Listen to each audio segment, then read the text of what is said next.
Turn heads and bring the hype with a custom hype chain from Lotwin. Perfect for youth sports, fantasy football, or just flexing your pride. Go to Lotwin.com, use the promo code TCCPOD for 10% off your order. That's Lotwin.com, promo code TCCPOD for 10% off. Get your custom hype chain and get hype with Lotwin.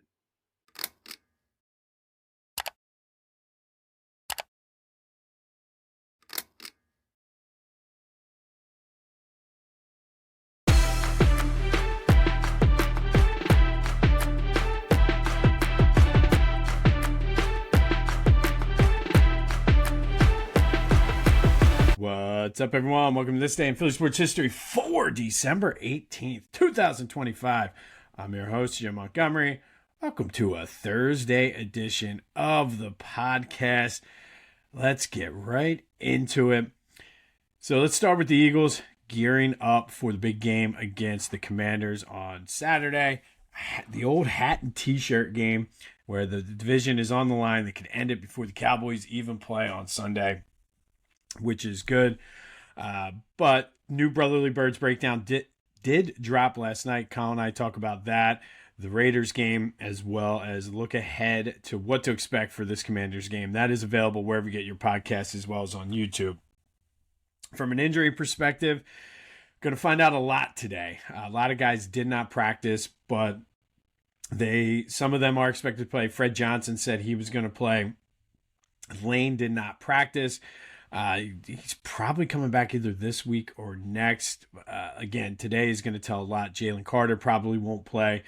But speaking of Lane, on Hard Knocks this week, dude is a beast. If you haven't watched it yet, I highly suggest watching just to see his workout. The fact that he is that big and can knock out 60 pull-ups like it's his job is outstanding.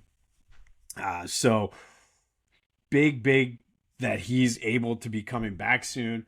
I think a lot of, as the dust has settled from the Raiders, I do think it's important to understand, yes, it was the Raiders, but the fact that the team did exactly what they needed to do and the way they did it. So that's what I want to see from the play calling. There was a lot of talk about Scott Loeffler being more involved with the offense. I don't know if you saw, there's a clip going around Twitter where it shows a play he ran at Bowling Green that looked exactly like one of the shovel passes from Sunday. That's the kind of things we need to keep the offense guessing, because it's not predictable. And now defenses need to look at other things, including possibly even Bowling Green tape now to prepare for the Eagles. So things are looking good for them going into this home stretch. Looking forward to it. Jalen, by the way, was not on the injury report, so it's a moot point that we should sit him against the Commanders due to the injury. And I think it was a bad idea anyway. You need to keep that offense rolling and go. But hopefully we get good news on the injury front today. But I do recommend watching the Hard Knocks. The Lane thing was outstanding. And it really is interesting. Whether or not it's watered down and scripted or whatever you want to call it, it is interesting to kind of see some of the things behind the scenes and just the relationships and the interactions that you don't get to see, because it sure seems like they get along much better than what the perception is in the media. Again, whether it's fake or whatever, or watered down, that's fine. But it is good to see that. And specifically the AJ and Jalen thing, who they celebrated on the field the other day, but they don't like each other. But we could break all of that down on the Brotherly Birds breakdown, but I'll have more on the injury front. Fingers crossed that we get some good news today, as this is essentially the Eagles' Friday practice due to the Saturday game. They'll probably travel down to D.C. at some point tomorrow. So go Birds. Flyers are in action tonight up in Buffalo. They'll be without Tyson Forrester for probably the rest of the season, unless they go on an improbable Eastern Conference final or Stanley Cup final run. Had arm surgery. Everything went well, but it's still a 5-month recovery. So it puts him out till the Stanley Cup. So maybe they can get a little bit of a boost for the Stanley Cup if they can go on a surprise run. but they are in Buffalo tonight to take on the Sabres. We have some Phillies news, and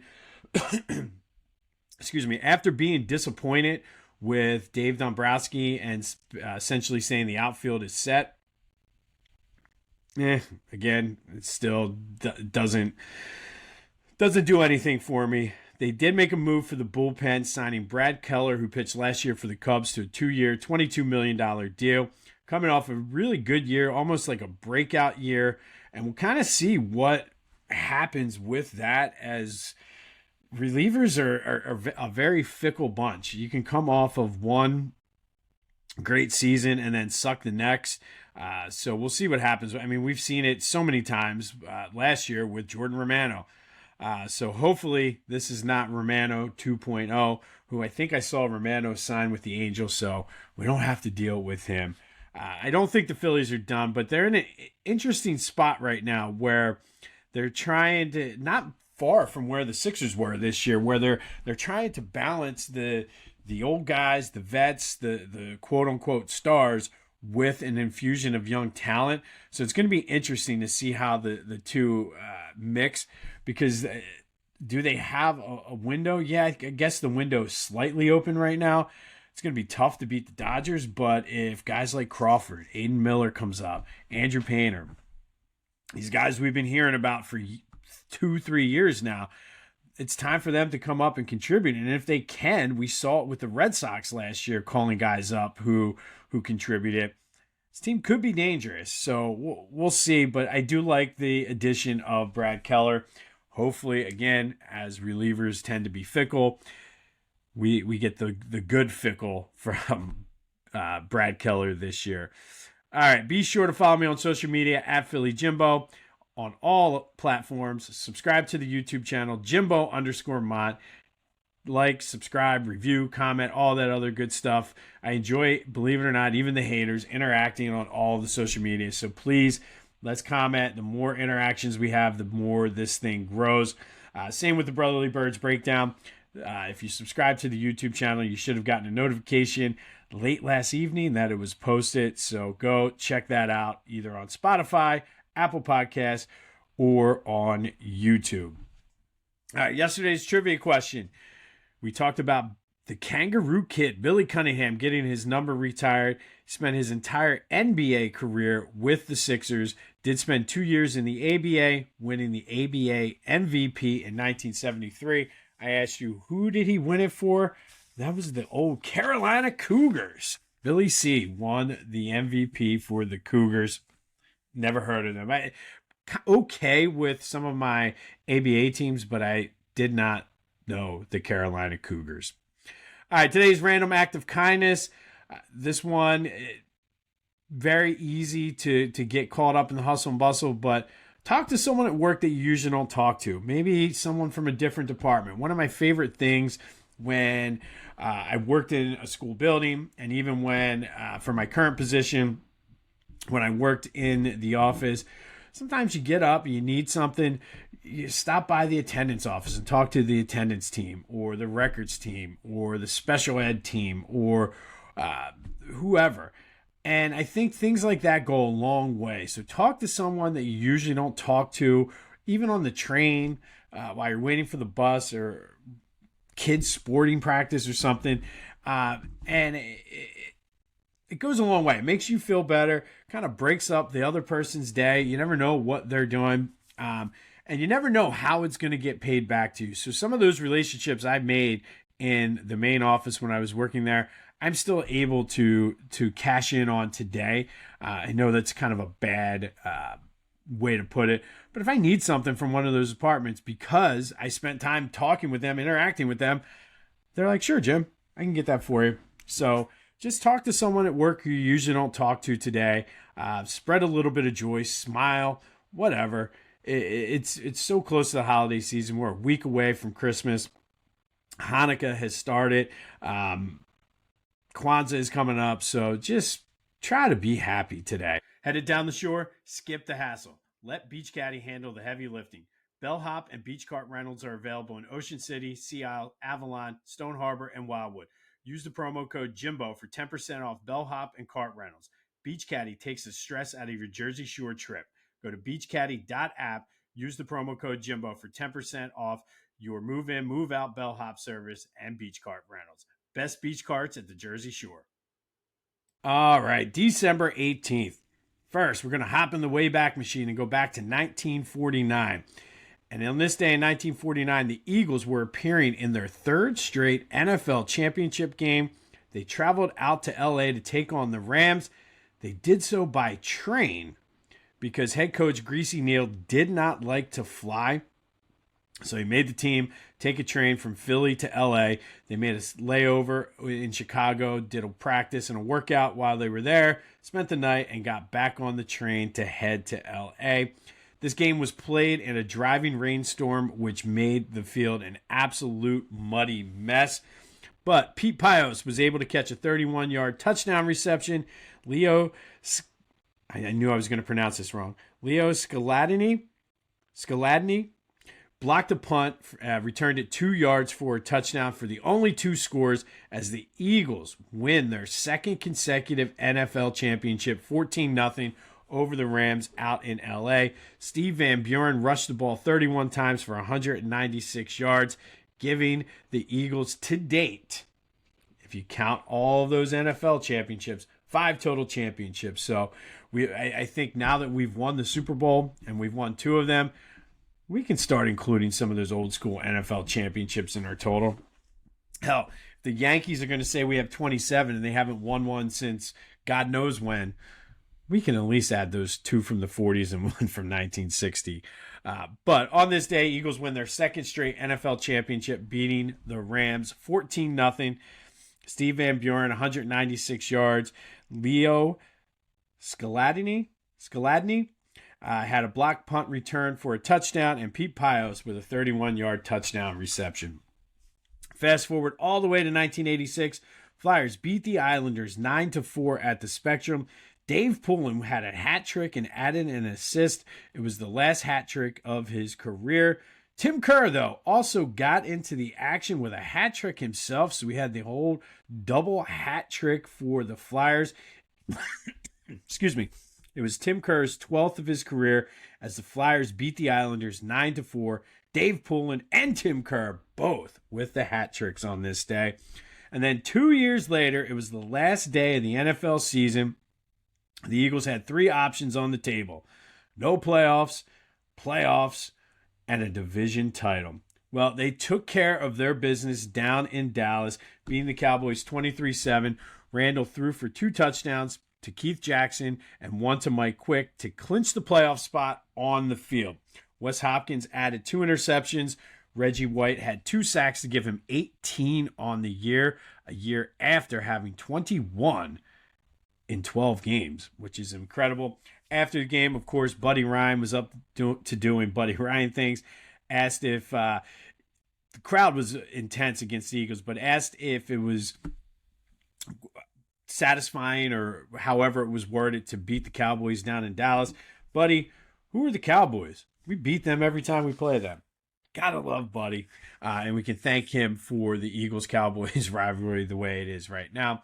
But as this game ended, moments later, Al Toon caught a touchdown with 37 seconds left for the New York Jets to put them in the lead and give them the win over the Giants 27-21 due to the tiebreaker because the Eagles beat the Giants both times that year.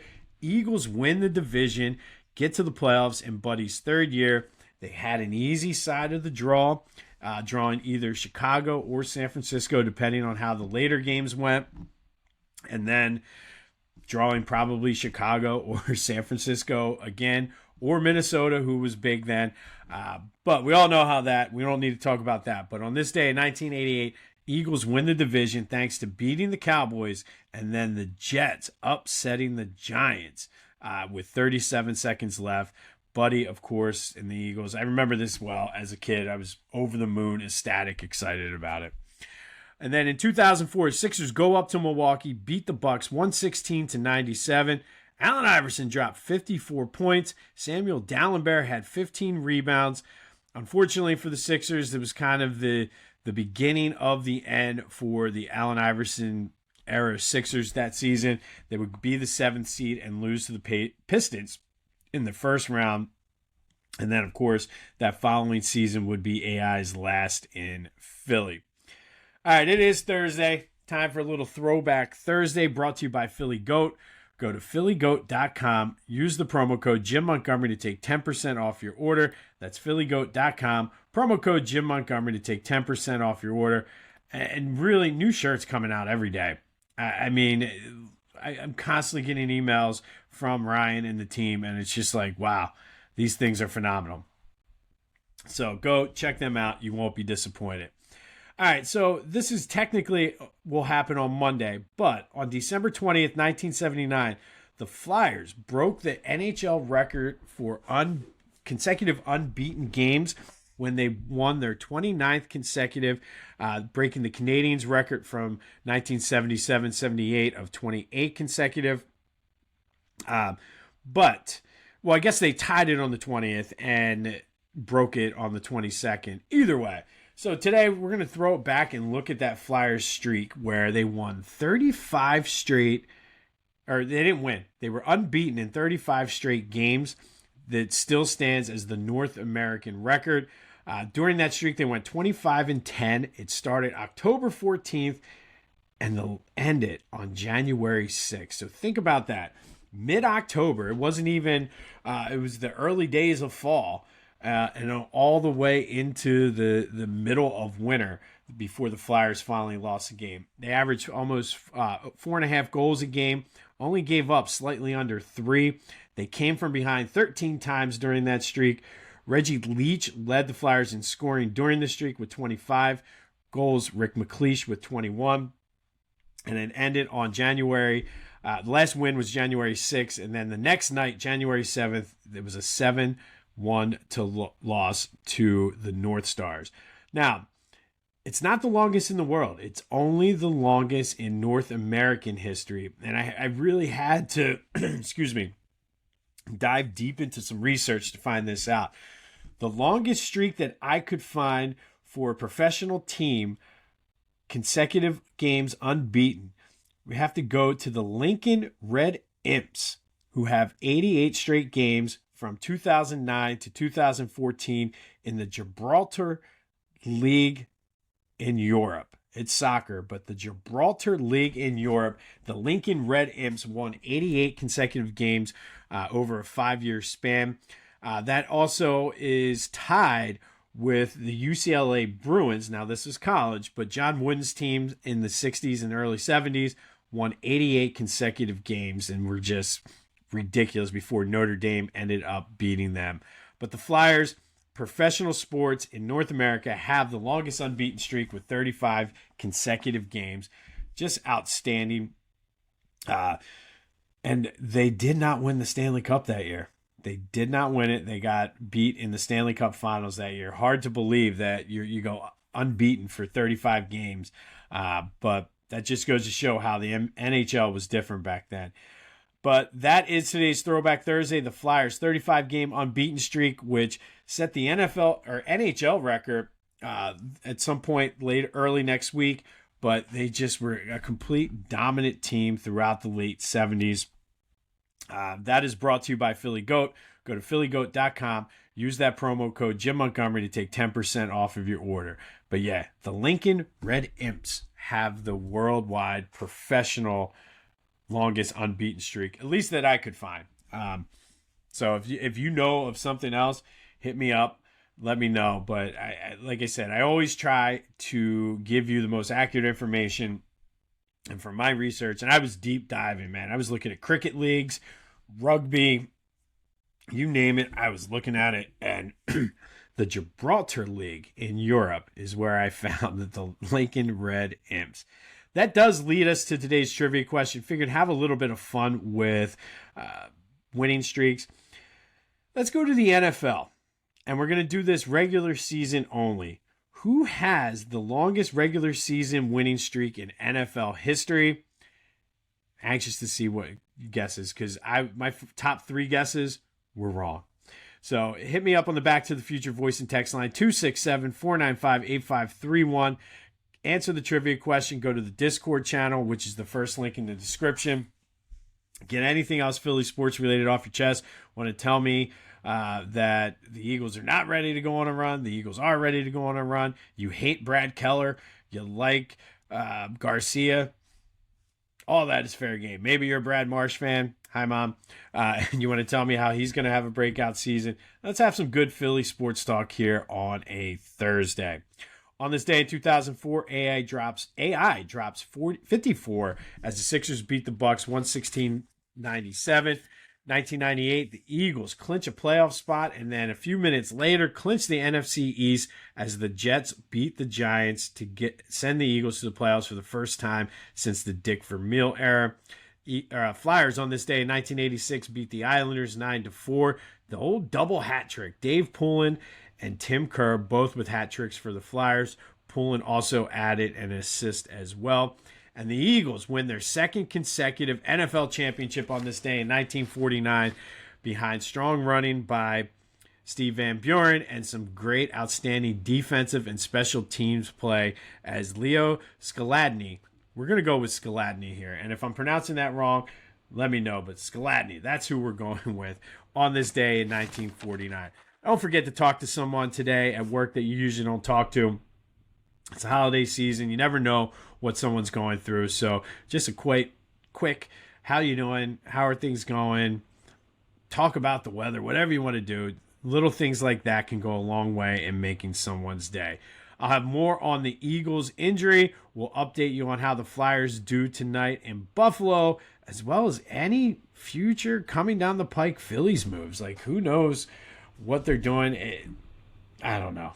I'm not overwhelmed yet with their off season, but we'll see. I think a lot's going to come down to these young guys, and I just have visions of Don Brown running through my head.